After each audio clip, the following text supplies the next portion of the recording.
Hello and welcome everyone to episode 89 of One Piece at a Time, the One Piece read-through podcast where we read and discuss 5 chapters of the One Piece manga each and every week.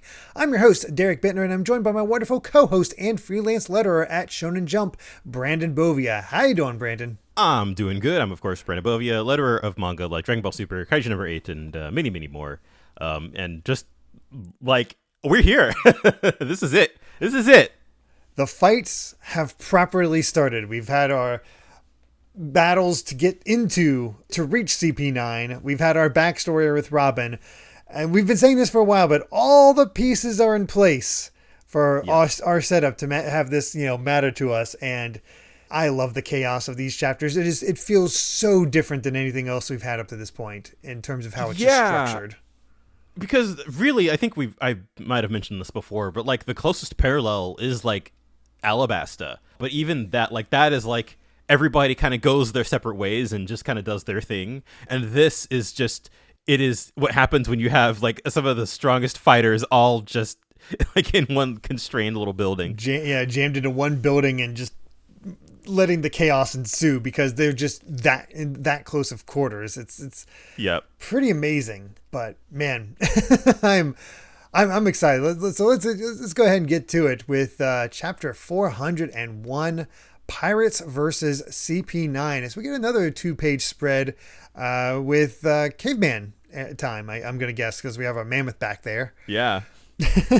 I was looking at this one and it brought new meaning to Robin in a lot of these openings where, everybody's like either happy or panicking or it's chaos or what have you. And oftentimes she's just sitting there smiling. And it just seemed like cool and aloof. But no, this is her legit enjoying herself. It's like, friends.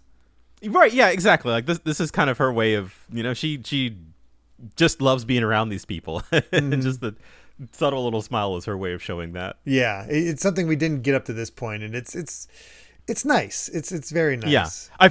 I feel like we have proper context for it now. Yeah. It gives the indication that Oda always knew where he was going with Robin. Yeah. So, all right. Well, anyway, let's get into it as Luffy reaches the room where Spandam and CP9 was, and they're gone. Yep, of course. And he's like, well, I know where they're headed. I got to head for the Gates of Justice too, so I'll head that way. And off he goes. And instead, we get to Zoro and Kaku in this, frankly, awesome room. Although I'm not sure how I feel about the striped floor. That feels a little weird. It feels a little. Yeah, it's a little like mesmerizing almost. Like it's a very Beetlejuice hypnosis pattern. Yeah, that's true. Yeah, but of course, like. It's always a great time when Zoro just gets to like talk smack against someone. So like their banter here before the fighting starts proper it's real good. Yeah, and there's just something, I don't know. Somehow Kaku's just maintained this coolness despite that nose. Yeah, I mean, because he's just like he gets up off his chair and he's just like, don't take me lightly. I'm the best swordsman, and then he. Just, Zoro's like, oh, you must use 2-sword style, and then he fires off a Tempest kick, and he's like, no, 4 swords. That's just awesome. It's rad. Like, what a great way, because we've obviously had Zoro take on somebody with more swords before with Hachi. Not that mattered, but I mean, just the way he used the swords at first to like balance himself to do the double kick and unsheathes them in mid-fight in order to just have those clashes. The choreography here is so freaking good. I forgot, like Oda lets this fight breathe for a good while, like almost half the chapter. Yeah, you really get the sense it's like, man, we're just right into like one of the main events already. That's crazy that Zoro's fights are already going on. And I feel like, God, it's been a while since we had just like a good meaty Zoro 1v1. Yeah, probably since, I want to say Alabasta, really, because we had, there's a very much a multi-fight thing when it came to Skypiea. Yeah, for sure. Still, I mean, nice, even fight, great choreography where Kaku's just barely dodging, Zoro's just barely dodging, and you get the sense that they're just on even footing. Kaku's having fun, but Zoro's just like, nah, I got to finish this. Yep. I love how it ends where it's just like, well, if you're in such a hurry, I'll show you my new power. It's just like, what the? I was like, oh, yeah. What is his new devil fruit? What is that all about? I feel like we get a few of these where like the scene cuts before we see what happens. Yeah. And yet it still ties into everything because, my God, this scene is hilarious. Well, it's so good. It kind of reminds me of Muscle Tower. Dragon Ball, because Goku also had right. that scene where it's like, oh, it's a forest in here, or actual thing. And Jabber's just sleeping, and he sees the key. He's like, okay, I'll just pick it up quietly and leave. And then you just have this perfect joke set up where Usopp sees a rooster and he's like, oh no, the loudest of all creatures, don't crow. I love the slow zoom in too. And then you turn the page, chirp. And then it just causes Usopp to just yell out, what kind of rooster is that? And it's like, and then that wakes him up. Crap. And immediately gets blasted by Jabra, and Usopp, our Sniper King, is not in great shape off the bat. Yeah, he gets knocked flying, and Jabra's like, sorry for the half-hearted attack. That must have hurt, right? Yeah. He's like, oh no. Oh, I'm not in great shape. And Usopp's in trouble. That's when we get the full reveal that, yep, Jabra has the Mutt Fruit wolf model, and he's huge. He's a big boy. Like, oh my gosh, that's a cool design, and I even like the tattoo for the the fact that he has the wolf tattoo. It's a hard thing to translate, but I remember actually like Jabra puts the word wolf into most of his sentences. Oh, okay, that's almost impossible to translate. Yeah, it's one of those things that like because I remember in the anime one of the readings for wolf, is ro, and so like he would put emphasis on the ro anytime it showed up in his sentences. So yeah, it's something that just would not come across at all in English. But no, there's no way to work in that pun. just be him randomly saying, "Despite the way I look, wolf, I'm not into playing with my prey." just a failed attempt at putting Databayo into Naruto. Yeah, those things are tricky. Yep.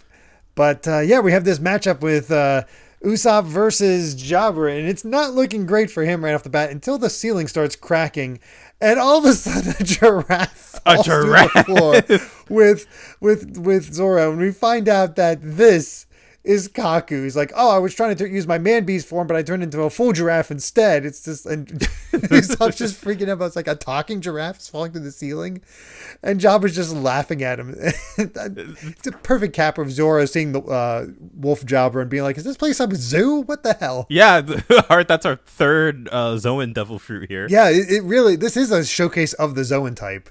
It seems with CP9, because we haven't really gotten that before, but oh my God, the giraffe is amazing. It's just like so ridiculous. This is where the chaos starts. Oh yeah. I feel like this is just like, all right, like you'll be in the midst of one fight, and then here's this other fight that just kind of seamlessly kind of transitions in and out of each other. And of course it makes for some great gags. Oh yeah. It's just like this sets the tone. It's just so good. Yeah. Also, I like that. I feel like we don't often see characters like eat a devil fruit for the first time, and like they're having to kind of come to terms with their powers like in the midst of a fight. Yeah, that's cool. This is our first time with that, and I'm sure if he was given the time, he'd definitely probably be a lot more deadly.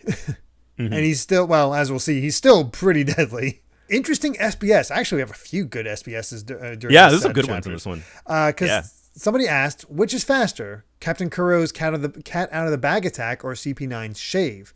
And it's a very interesting response here, where speed-wise, they're about the same. However, Kuro can't see who he's attacking, so that's his weakness. CP9 can control their speed and remain aware of their surroundings, so CP9 is stronger because of that control. Do you get the feeling that, like, so when Luffy, when he figured out Gear 2, where he was like, I'm glad that there's a way to move this fast that exists. And I kind of wonder if that was also partly informed by seeing Kuro move.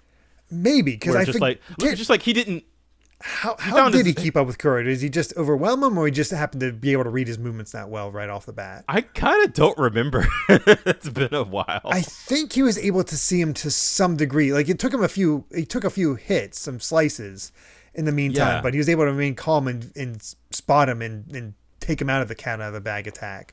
And we've seen him try to keep up with that makes sense that he's able to keep up with him, even though it's random. He's able to kind of see where he's going, and Kuro can't really stop him. But with the control that CP9 has, they're able to more like, oh, he's coming for me, I'll dodge this way instead. It's sort of in a broad way, it feels like kind of a cool escalation where it feels like there are similar power sets. Like I don't think I ever would have thought that the cat out of the bag attack would be like about as fast as Shave, but there's this sort of like, okay, you're kind of meeting stronger and stronger foes who kind of have like a better grasp of their abilities, except for the giraffe thing. Yeah, and we even get that with Luffy fighting Blue No. Blue No, that's it. Man, I feel so bad for that. But yeah, when he just grabs Blue No out of his shave and just slams him to the ground, like it's just a nice escalation of that as well, showing Luffy's progress. But either way, it's a cool comparison to make. But yeah, let's get to chapter 402, Handcuffs number 2. And we're back to the Golden Week's reunion plan. 6 prisoners plus a dog make their escape. And boy, they are causing some chaos at this Marine base. Yeah, all right, blow it up. Yep. It's like, these are some pretty dangerous criminals all escaping at once. And that's what I'm like, once again, like, I don't know how I feel about this. We'll see how that all develops as we go along. But now we're back into the Wolf's Room as we have Zoro and Sniper King versus Kaku and Jabra. And yeah, we get the official name for it. A split of the ox fruit, the giraffe model, which, hey, our second ox fruit. Go figure. I love this, just Jabra jabbing at him. Like, I can't believe you're stuck as a giraffe here the rest of your life. Kaku's just like, what's so bad about that? I like this. I like giraffes. In full copium mode. And Zoro's just trying to figure out, like, okay, he changed into a leopard. This one, the pigeon guy turned into a leopard, and these guys changed into animals. Like, everyone in CPN an animal? Like, what's going on here? And all the while, Sniper King is like, okay, they're real weirdos, but Zoro's here. It's 2 against 2, but I think I can let Zoro take care of them. So I'm going to go. And then he spots a safe where he sees sea prism stones, handcuffs. I'm like, oh, that's brilliant. That's a good idea there, Sniper King. Yeah. But it's like, we'll see how that develops. But Zoro just walks up, is like, hey, if you're fine with being a giraffe, so am I. I'll cut you down like that. And I love these lines. Yes. Don't underestimate the immense power of the giraffe. Then we get He's reborn with unthinkable power. And Zoro can't help himself. He's just like, super lame. Yeah, because he's just, I mean, he's got more human-like proportions, but his neck is still super tall. I know. And he's still so square, which is just the best. It's even better that Jobber's just laughing the entire time. Yeah, he's laughing it up. It's great. And Zoro's like, oh crap, why did I say something so stupid? The shock made me blurt it out. All right, gotta stay focused. And like, again, Jabber just poking at him the entire time, when all of a sudden, here come the handcuffs, and they attach to Zoro. And I love this bit here where, Usopp power deduction, like, these are probably made of sea prism stone, so he was trying to make the enemies weaker, but he missed because the Kaku looks so stupid. So he screwed up his aim. I like that they set that up with Zoro, that even Zoro was taken aback by the giraffe form, because that he was thrown off, and that, of course, if Usopp is thrown off as well. But we get to see, one, how ridiculous and how good that he is with his Tempest kick. And he just does this sky slicer move that Zoro and Usopp have to dodge, and Jabber even has to dodge. And geez, it's amazing. Like Zoro determines right away. It's like, the centrifugal force combined with the power in that huge body is making it much sharper and the attack go deeper. And Usopp's like, well, he didn't break anything. It was like, look up. And he's just like, oh, Oh, the Tower of Law got cut in half and it's slowly sliding apart. Yeah, I remember like the icon of like the Tower of Law just kind of like being cut in half and slowly sliding down. I forgot that this is how it happened. So soon too, and it's like, yeah. Damn. I still, Kaku's one of my favorites. There's just something about him. And that's the classic Oda One Piece humor where it's just like you can have something that's so dumb looking but still pretty intimidating. Yeah, it's just like, and Jabber's still giving him a hard time. It's like, I like giraffes. I love giraffes. Yeah. God, this bit is so good. And then just that, like, still, if you think that's enough to skip, oh no. What the hell did you do? Where now Zoro and Usopp are attached with the Sea Prism Stone. It's like, oh my God. It's just like, it's because you came charging at me. That's because you were going to get your head cut off by that. Just get this off of me. There's no key. All right, so we're in the same situation as Robin. So someone in CP9 has it. We just have to beat them to get it. Well, how can we fight like this? And all the way while Jabber and Kaku are looking at each other, is like, leave those two to me. You step back. I was like, no, you trying to take my prey. It's like, so both sets are fighting now. Yeah, they both want their 1v1. And I like it that they were even just kind of like, hey, like, we'll see if, like, what's the number on that handcuff? We'll let you go, like, if we have it, but... Yeah, and that's when we find out, it's like, oh, it's handcuffs number 2. What is it? Nope, not mine. Not mine either. Too bad. No choice. Whoever kills their target first wins. And they just start charging at him. I gotta admit, of all of the ways to nerf Zoro so that he's not fighting at full power, this might be one of the best ones. I think it has to be the best one because so far, for so long, it's just him getting injured. But to have him literally attached to Usopp in this insane way is so much fun. Yeah, and we're already seeing that like none of these fights are going to go the way that you think they do. They all have some kind of interesting little twist or swerve to them, which I feel like is going to make this arc, like, that makes it feel a lot less tedious than maybe just like, you know, kind of your typical shonen, like, all right, everybody like split off and fight 1v1. Yeah, it's like it's not this, it's right off the bat, it's not this it's this person versus this person, and meanwhile this person versus this person.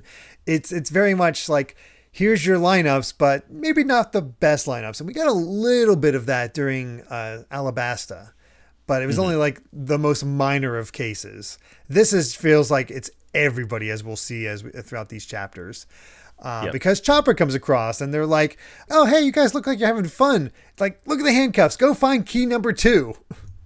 And it's like, all right, got to go find key number 2 and help them. I will go take care of them. And it's like, we're counting on you. You're only hoping. Chopper's like, oh, thank you. Poor Chopper. I appreciate his logic here, but this is so funny, as we're going to see here soon, where he's just like, all right, go find Sanji, Nami, or Frankie. One of them gets the number 2 key. Bring it over here right away. And so Chopper's thinking Sanji will probably be the first one to get a key, which we'll see. We will see. But Luffy made it to the backside of the Tower Law, where we see the very rough seas leading towards the Gate of Justice. And Luffy's just like, well, I got to get there somehow. And where we leave off with him. He's like, oh, can a regular boat get across? So he's just like, oh, no, he's going to try to do that, isn't he? Oh, of course he is. Of course he is. But yeah, we have Nami versus Kumadori. This bit's a little sus. Yeah. a little weird. I feel like these... the hair is a little reminiscent of other something else, but we're going to just avoid that. Nami, though, already losing clothes, as she has to get out of the her jacket in order to get away and not get punctured. Because, boy, that is kind of terrifying to just see how he... Yeah, he was going for the kill. It. Like, for a blunt object to go through the jacket like that, like, holy crap. And then we get the pairing of Frankie and Fukuro. And... as we'll see, these two together are fantastic. This is way better than I thought. Way better than I remembered. And I God, that part of that is just like Frankie is just such a wonderful character. But I love, like, they're going at it.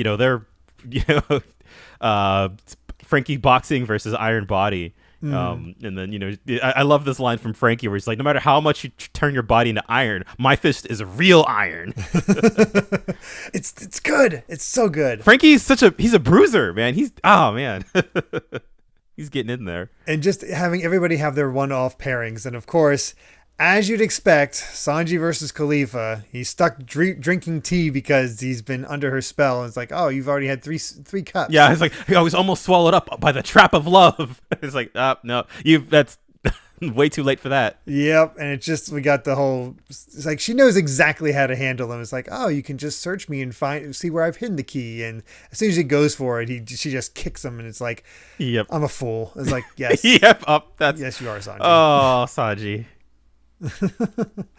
For our SPS, though, we get to meet Catherine, who is quite the looker. She's the waitress, and the idol of Enos Lobby, who turned down Jabra. Yeah, the one that turned down Jabra, and the reason she turned down Jabra is because she loves Lucci. After all, a man's face is everything. So she's got taste. Yeah, she's definitely got taste, and as we've heard, countless men have suffered an honorable defeat by Catherine's pure love. So, hang in there, Jabra. God, that drawing of Catherine is so good. It's amazing. It's just as ridiculous as you'd expect from Oda. Let's be honest. Yep. And does show that he can draw different types of faces for women.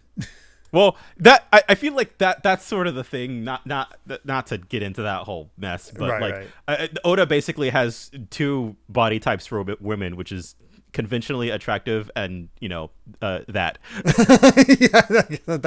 and gag faces. That is true. Anyway, let's get to chapter 403, Mr. Chivalry. As I forgot about this. This is interesting to me. I had no idea. Yeah. Crocodile just declines to escape. He's not in the mood. And I can't tell if this is indicating that Mr. One also doesn't want to escape. He just stays behind. I can't remember, honestly. I'm going to assume that he stays with them. Okay. I think that is what is going on here. But I wasn't expecting Crocodile to just like, screw it. I'm chilling. Yeah. I think Oda knows that he has to have Crocodile not escape, or else it just feels like a weight, like right. Yeah, I feel like Alabasta. Yeah, it kind of undermines it a bit. Yeah, but it's also like, what is his reasoning? That's sort of the big question there. But either way, we're back to Sanji versus Khalifa, and he's trying to work up the idea of fighting a woman. And he's trying. He obviously shows that he can keep up with her. Yeah. And take her on. But he can't bring himself to actually hit her. Right. He's on defense. Yeah. But so he's trying to intimidate her by just like stopping his foot right before her face, saying, a direct hit. And then she kicks him in the balls. Yeah. Oh. And that's a direct hit. And then he's like, yeah. He recovers surprisingly fast, though. Yeah. He's once again able to stop her and saying, I brought you down. You lose, hand over, and she just finger pistols him, and then he tries to do a Tempest kick. It's just like he can't bring himself to hurt her, even though he's obviously stronger. Yep. And it sort of just annoys Khalifa. It's like, I'm done with your empty threats. So let's try something different. If you can't resist this, you die. And the collar grab is the tie grab is spicy. Oh, it's like what's going on here? Oh, it is definitely spicy though, because Oda's having some fun with angles during this fight. Sure. With he is. Kicks. And it kind of continues with Nami as well. Where I was gonna say, speaking, man, this is some weird stuff going on here. I mean, to be fair, he's not showing it off. No, yeah, it's just sort of like the situations and the circumstances, just the.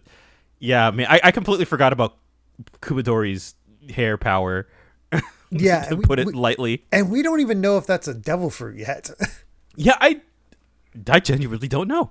I can't remember, to be honest. So I got nothing. Yeah, he's able to catch her again, goes to spear her again, and as he's basically choking the life out of her, and he has these weird talks. He's just like, I guess, reading poetry. Yeah. By letting her bloom bright red just this once, I show my compassion. When you go to that world, give my late mother a message. Tell her that my killer's instinct is strong. So he's about to stab her through, and then here comes Chopper with the save. God, Chopper, I feel like really earns it in this set of chapters. He's kind of the secret MVP. Kinda, in a way. And it's rare to see, like, I don't know. He's just got, like seeing him get the save is so cool. Yeah. He's trying to help Usopp and Zoro. He actually helps Nami, and it's just like, man, what a just sort of being all there at once. That I guess what switch hitter is the way to put it. Able to just take any situation that they need. Mm-hmm. So good on that. I love this twist too, where it's just like, oh no, Nami already stole his key. Yes, and she was trying to run back. Yes. It's perfectly in character. But he's like, yeah, I can't handle this, so we've got to go. And unfortunately, it's number 3, not number 2, so no luck yet. When all of a sudden, another crash through the ceiling, and a doll, well, no, Sanji, falls through where he's all smoothed out and bloodied up. Looking like a bowling pin. Yeah, it's a very strange look. They're like, oh man, I can't believe they beat Sanji. It's like, he's just like, I'm sorry, I lost. I couldn't get the key. And that's when Nami looks up and sees Khalifa. He's like, I get it now. Oh, you couldn't beat him? Did you really fight all out? Your opponent was that woman, right? So you're soft woman. And I didn't ask you about the key. Your chivalry almost cost you your life. Even if you're going to adhere to it, to get beaten up like that, what if you die? And you know, he's just saying it was drummed into me as a kid that you don't hurt women. So even if it kills me, I won't kick a woman. Which, sticking to his guns, man. Definitely sticking to his guns. Nami whacks him a bit, but it's like, all right. If running away is also against your chivalry, then at least give up that part. There's no chivalry in dying a senseless death. So whatever. I'll take her. And hey, you know what? I'm actually kind of impressed by you. So. Nami looking really cool too, or she's just like, all right, now it's my turn. Yeah. It's just like, all right. It's what you expected. As soon as we saw Khalifa, it's like, that's probably Nami's opponent. yeah, which figures, but we'll see how it goes. See, it'll be cool. It feels like this is her, like we said, she stood up to Aneru better than you'd expect, but this is her first one-on-one since Alabasta. We'll see if it's a little bit better handled. Yeah, I'd completely forgotten. I was like, oh yeah, her 1v1 in Alabasta was bad. Yeah, not great. I don't remember much about her fight against Khalifa, so here's hoping that it's better. Yeah, it should not be as jokey. Despite the fact that all these jokes are happening, it should be less jokey on her part, where it's just like, this is ridiculous and I have to run away again.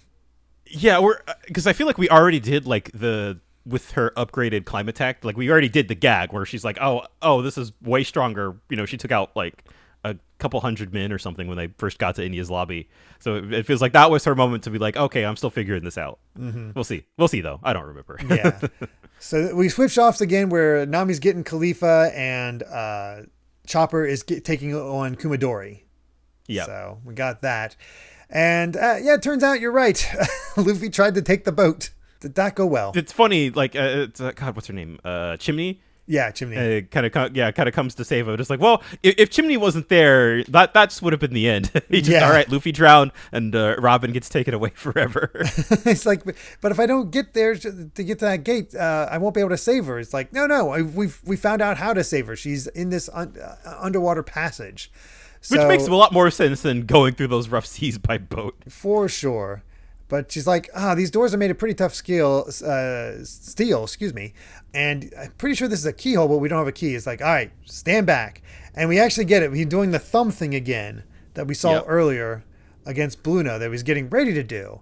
But here we don't see it, but we see what he's attempting to do. Gear 3. He not only has Gear 2, but he has Gear 3, which also feels like, I'm just trying to imagine a Dragon Ball type thing where it's just like, I got this advanced ability and this even more advanced ability all at once. Yeah, hey, figuring them out back to back.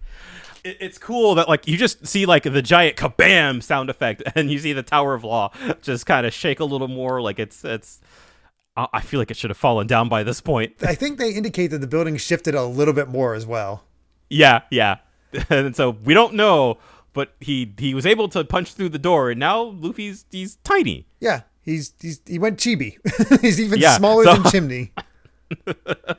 So, don't know what Gear 3 is, but it certainly seems to have a drawback.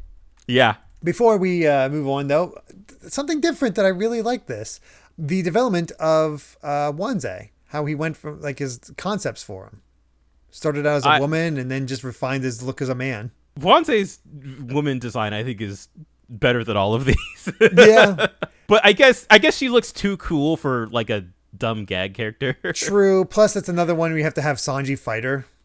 Oh, yeah, that's true, too. Yeah. So that would sort of mess with things. So it makes sense you have to have Wanzai be a man. Well, let's get to chapter 404, Frankie versus Fukuro. And I have no idea what Miss Golden Week is doing with her color trap rainbow colored dreams, the ideal transformation. But I think she might be making everybody hallucinate. Maybe, I don't know. So that she's trying to cover it up so that any of the Marines that are still in there are just kind of like, oh, what happened? I guess. Pre-rainbows. Yeah, that's just me guessing though. I don't know for sure. We'll find out. But yep, there's all of our well, not all of them, but a good portion of our Baroque Works members escaped, which is pretty crazy. Yep. I'm very curious where this is going. Yeah. But back to the chapters, and Luffy's already rushing ahead, and it looks like his child form doesn't take too long because he's already sort of grows back while he's running down the hallway. Yeah. So curious the full rules of this one, but I do like this whole thing. It was like, that was a loud sound as they're going down the passage. Spandam, Lucci, and Robin. And Lucci's like, maybe one of the pirates blew open the doors. Like, those are solid steel. That's impossible. Besides, there's no way they can even find him. Well, no, they could have. The child and her pet were following us. Well, why didn't you get rid of them? You didn't give me the order. I think Lucci, he just wants to fight Luffy. I think that's what's going on. Yeah. He's just like, he wants Luffy to show up and he absolutely wants that to happen. He is thirsty. He's bloodthirsty at this point, and he knows he can get a decent fight out of Luffy. So it's fun. It's good stuff. But now we're actually into that Frankie versus Fukuro fight. And I laughed so hard at this. Frankie is just full of them. He's got so many good techniques. We got a new technique, the Frankie Triangle Jacker, where he throws his sideburns and then they regrow. I wasn't sure what was happening even. I was like, he threw something at him and then you see his sideburns regrow and you're like, oh my God. And that it actually, like, it cuts through the ceiling a bit. So they're sharp. They're definitely powerful, but I love the line, your sideburns are nothing. Yeah. One Piece is such a great comic, man. Oh, gosh. And just the way Frankie grabs Fukuro by the zipper mouth, and just slams him down. He just looks so... He almost looks more rubbery than Luffy at times. Yeah, God. And I love seeing Frankie fight because he really is. I mean, we saw this with Nero, I think. Yes. Where it's just kind of like, yeah, this guy, like, he's a gangster. Like, he fights a bit dirty and a bit rough. Mm-hmm. It's an all-out brawl is what we often get. And he throws him down, then tries using weapons left, but it's not quite enough. He has to get to the pantry. He's using that as a distraction, but Fukuro already shows up. And it's like, I like that the visual indicator of Frankie running out of cola is his pompadours just all deflating. Yep.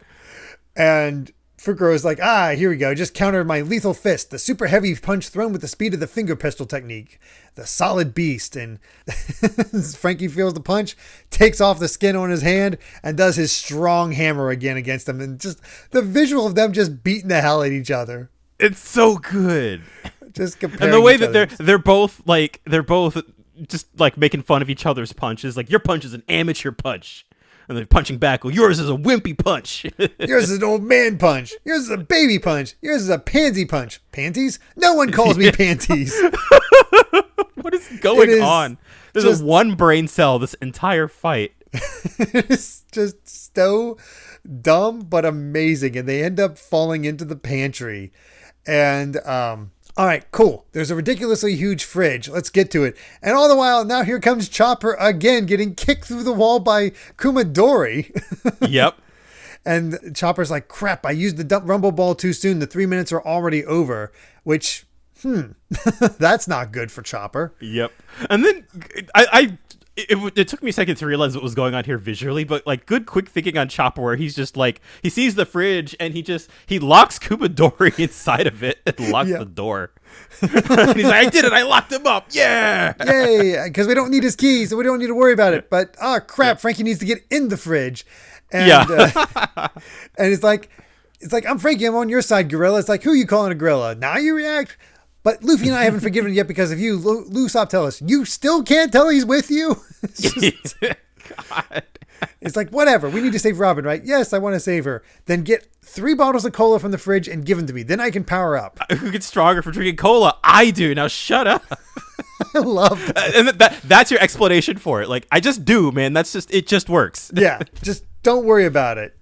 And all the while, Frankie's getting pummeled by this owl strike from Fukuro. And Frankie's trying to combat him, but he's obviously out of energy here. So, all right, we got to fight together. He opens up the door slightly. He's able to pull out some bottles, tosses it to Frankie, and he's refreshed. And his hair is obviously very different. Well, although I want to acknowledge that, like, as Chopper opens the fridge, you hear in Kumadori, the door is opening, and he slams it back shut. I missed that. It's so good. Oh my gosh. I love that the fresh and delicious vegetable punch is like, that was vegetable juice. Weren't you thirsty? Who cares about health? I need cola. Who cares? Who wants that healthy crap? And then poor innocent Chopper just has no idea what's going on. And then tosses him another thing. He's like, I feel great. Oh yeah. And it's like, I feel work is just about done. Get so upset. Let's not fight. It's like, where did let's he have get a the cup of tea. from? That's a good question.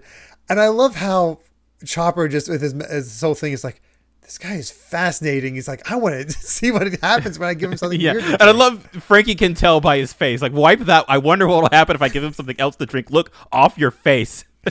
Are you sure it's not all psychosomatic? No, only cola. Fine. Here's real cola.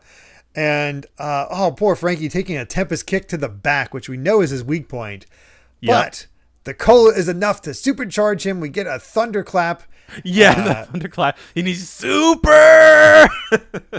I wonder if it's actually starting to storm outside, or it just is to emphasize Frankie getting powered up, because he's like, all right, now I'm ready for my strong hammer. And that really does lay out Fukuro. Yeah.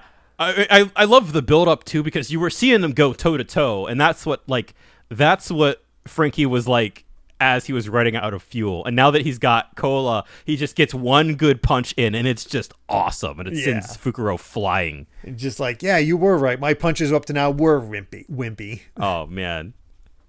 Frankie is amazing. I love this dude so much. It is just a blast. Every fight he's in. I forgot how fun his fights are.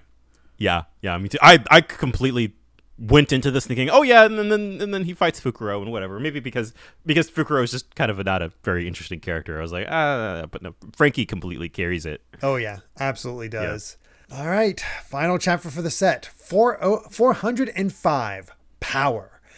And I forgot about this whole aspect of the anime. I never actually watched any of them. But is this the proper introduction of Chopper Man, or did the anime already do Chopper Man before this? So I actually looked this up a little bit. So there was like some, oh God, I'm already forgetting what it's called. Basically, some kind of like there was like a 3-chapter, there was like a 3-page little like side thing about Chopper Man. I think that was like the spread came first, and then Oda made like a quick little thing about it, and then it got turned into an episode of the anime, and then I looked it up further that it became its own spin-off manga that ran for like 20-ish chapters back in 2011. Oh my God. Yeah. So that is ridiculous. I was like, oh, this is a whole thing, actually. Just shows the popularity of Chopper in Japan. Yeah, they were like, all right, we need to market the hell out of this little thing. Yeah. I mean, look how like ridiculous everybody else looks other than Chopper. Like, yeah, Zoro is a literal onigiri. Yeah, it reminds me of I don't know, like classic like 60s 70s anime almost. Yeah. I've never read it myself. I don't have much experience with it, but it reminds me a lot of Sergeant Frog. I've only seen images, but I've never read it, so I don't know what it's actually like. Yeah, I think I've not watched the episode of the anime. I think there's a good chance that manga, the spin-off manga, is not very good or very funny, but I could be completely wrong. I would not surprise me. I don't either. I mean, if we ever catch up and we need material, I guess we could look up Chopper Man. All right.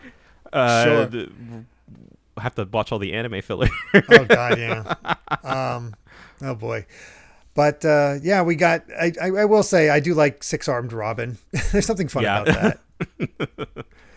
Either way, as we get back to the Tower of Law, as Fukuro has been punched out of the building, this place has already taken a hell of a beating. Like, my God. Yeah. We've been fighting for 5 chapters basically, and now the Tower of Law is already like sinking. There's a giant hole in it, and it's like Chopper immediately reminding him that's like, hey, I need to know if he has key number 2. So let's see if we can find that. But we got the situation. Fukuro's not done, though. He's getting up and honestly looking kind of threatening.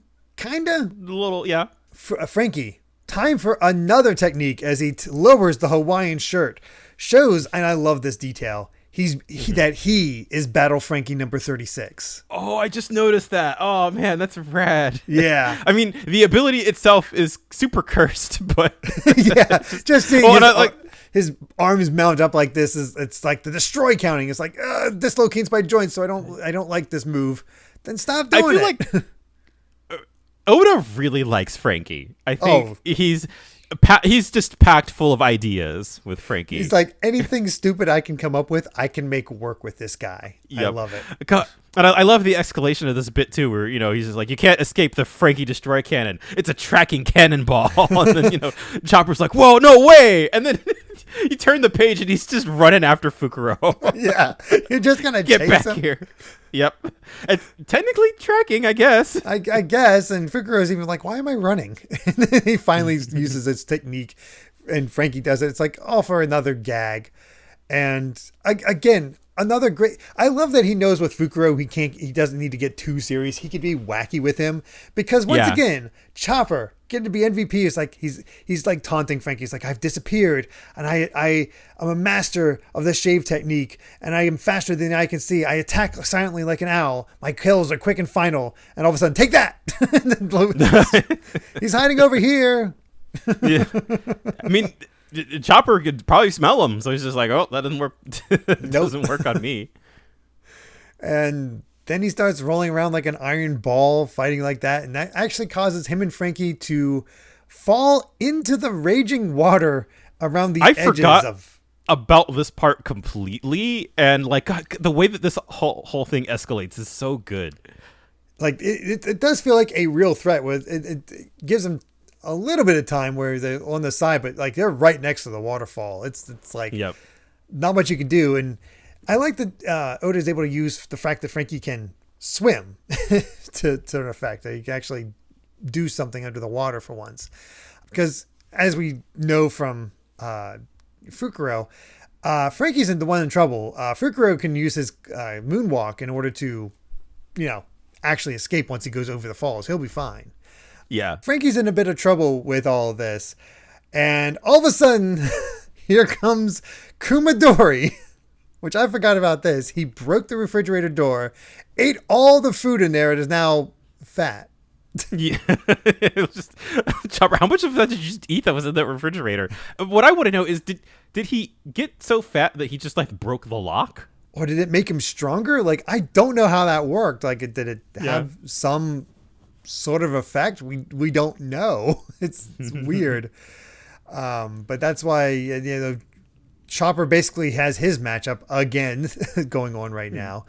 But Frankie is on the edge of the waterfall and he's able to pull out his Frankie butterfly and actually go against the water and get through.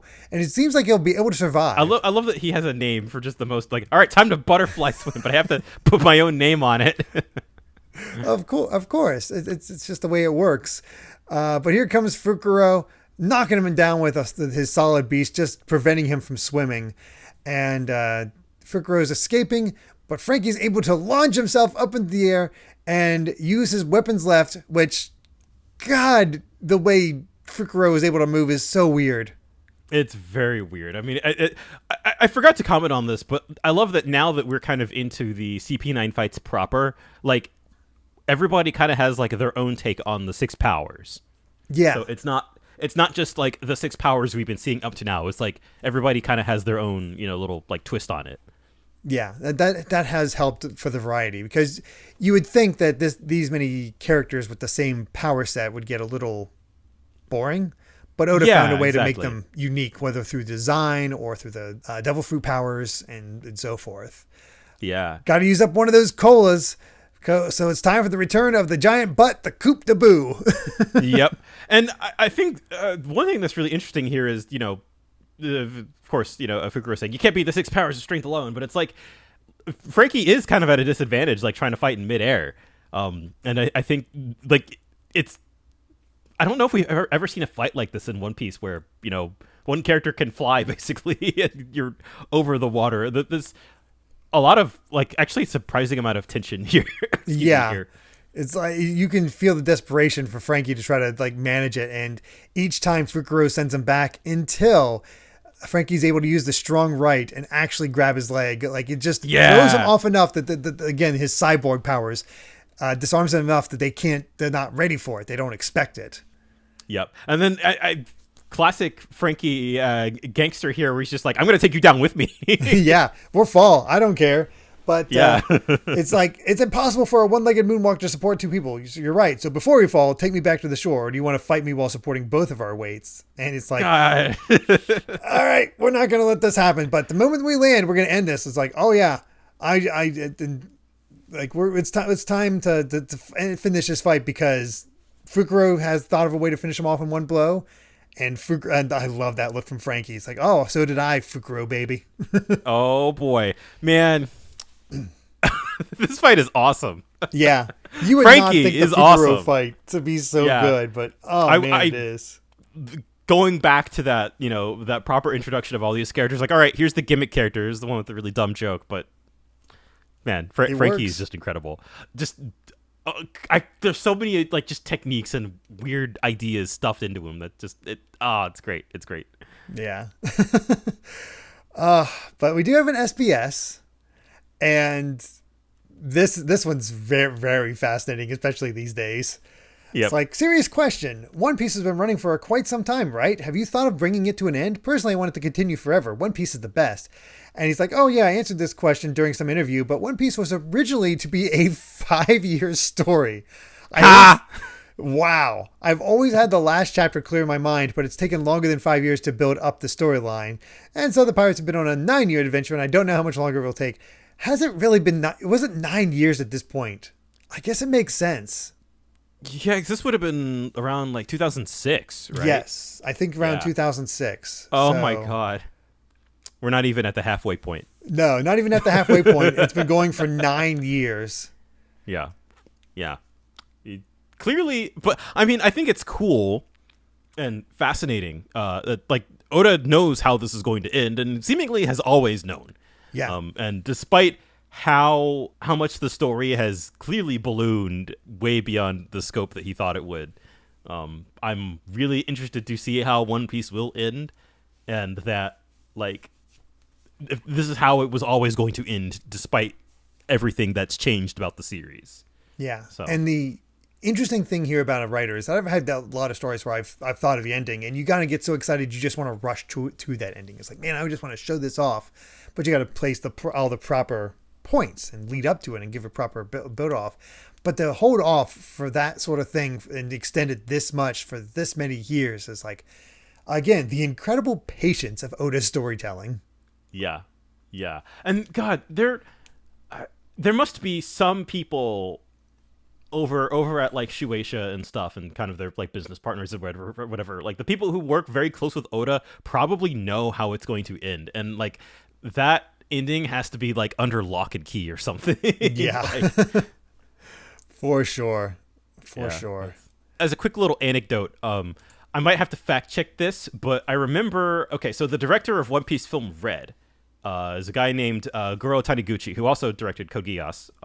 But Film Red wasn't actually his first exposure to working on One Piece. It was the first, like, special done. It wasn't done by Toei. It was done by Production IG, and so it has like a completely different art style, and I think even a different cast. I want to say. Yeah, we talked about that. Because Oda was talking about his SBS where it got adapted into an anime and had that little special with just a completely original story, and it only featured, I think it only featured Zoro, Nami, and Luffy.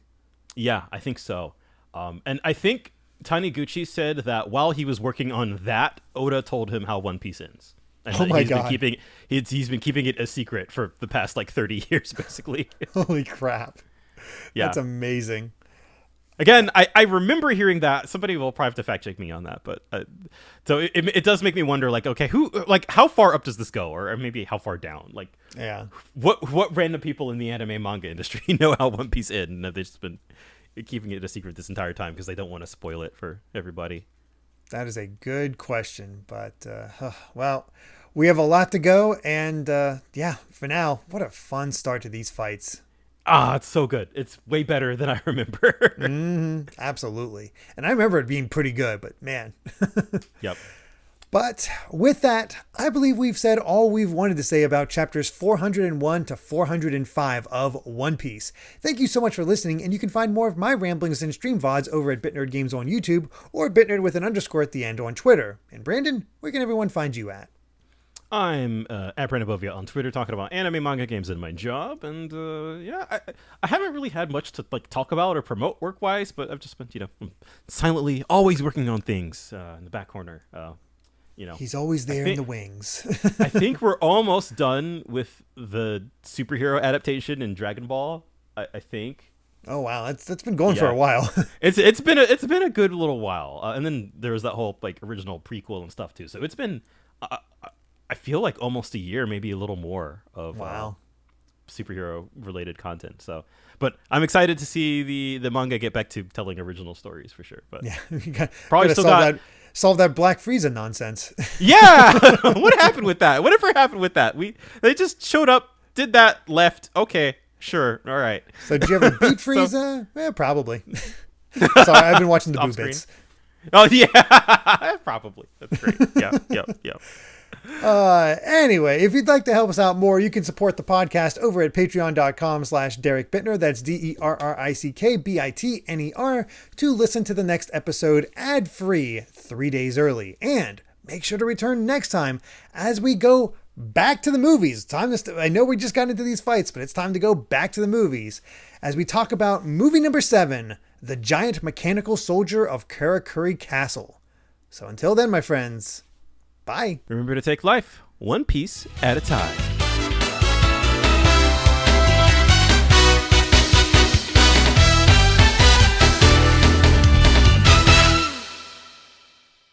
Oxox fruit! Model giraffe! Ah! Gaku, you poor bastard! I told you not to eat that fruit, didn't I? And what's so wrong with being a giraffe, huh? For your information, I happen to like it, okay?